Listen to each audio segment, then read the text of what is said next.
Bloodline, written by Sharon Francis, read by Paul Dawson.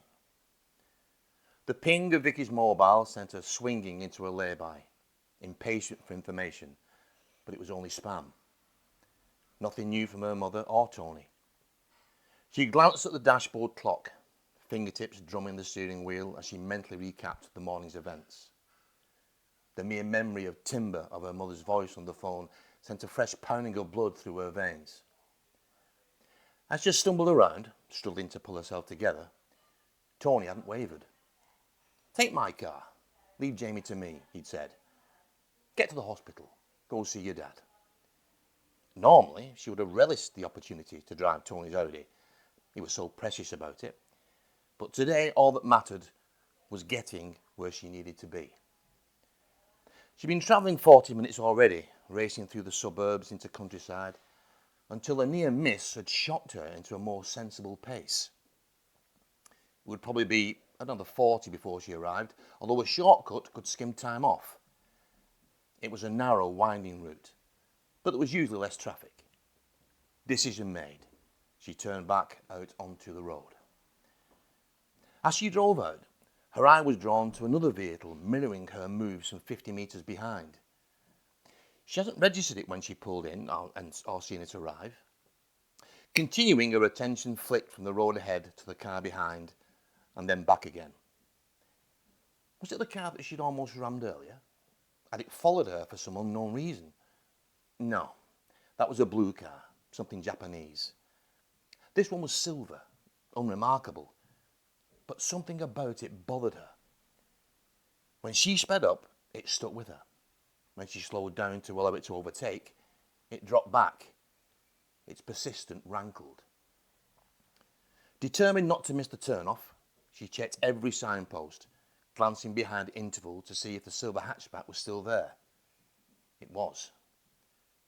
Squeezing the brake, she focused on the rearview mirror as the vehicle edged closer, trying to make out the face of the driver, but it decelerated, dropping back, and she couldn't even tell if they were male or female. Vicky huffed, returning her attention to the road in time to realise her exit was close ahead. She'd be relieved to leave her shadow behind. The left turn led into a wide sweeping corner, narrowing as it wound past a group of stone cottages, squat front doors nestled right up the road. A quick glance in the mirror revealed a clear view behind her, and she felt her shoulders relax.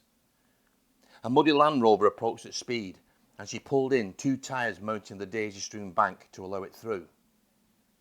She bumped out of the mud, back onto the tarmac, rear tyres spinning clods of mud into the air. As she pulled away, the silver car appeared in her side mirror, skulking cat-like in a gateway, and a shiver ran through her. This was no longer irritating. Now she was scared. Vicky increased her speed, swiftly moving through the gears. She should have stayed on the main road. Here in the middle of nowhere, she felt isolated and vulnerable.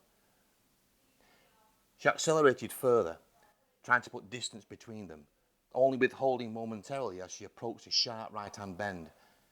But her pursuer was not only matching her speed, but gaining, compelling her on faster. She held the line as close to the bank as she could, conscious of the possibility of oncoming traffic around every curve, while her maverick stalker followed the central channel regardless of risk. The gap between them shrank with every second until Vicky could no longer see the front of the vehicle in her rearview mirror. Her muscles tightened in anticipation of impact. At the same time, her logic denied the madness. What reason could they possibly have to hit her?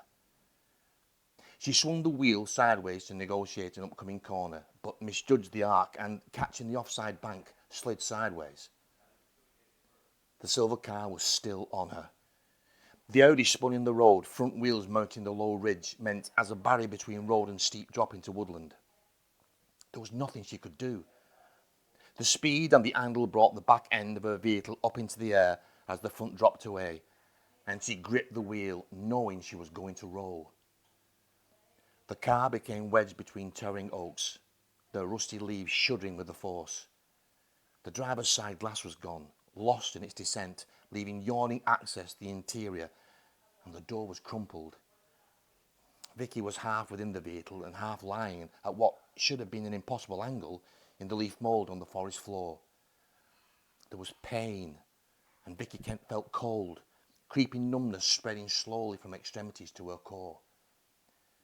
She still couldn't comprehend what had happened, but she knew she was fading. Her thoughts turned to Tony and Jamie, her darling boy, such a little boy to be without a mother. A shadow fell across her, and she tried to reach out, a plea for help, but she was incapable of movement and no sound passed her lips. Shallow, short breaths were all broken body could manage. The onlooker bent low, looking first at Vicky, then into the empty car, and swore, kicking out of the Audi's tire in frustration. As the person hurried from the scene, hope went too. A final breath escaped Vicky's body, like a sigh, and her vision faded to black.